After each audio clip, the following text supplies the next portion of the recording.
ஆச்சி மசாலா எந்த சமையலும் ருசி தேடும் ரகசியம் 20 ரூபாய். திருப்பூர் மாவட்டம் அவிநாசி அடுத்த சேயூர் பகுதியில் 5 தெருநாய்கள் சேர்ந்து 4 வயது சிறுவனை கடித்து குதறியதில் தலையில் பலத்த காயங்களுடன் கோவை அரசு மருத்துவமனையில் சிகிச்சை பெற்று வருகிறார்.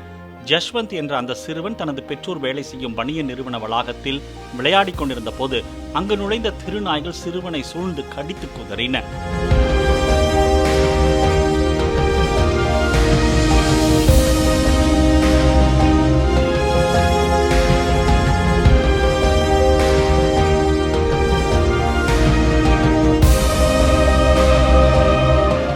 ஆச்சி மசாலா எந்த சமையலும் ருசி தேடும் ரகசியம் 20 ரூபாய்.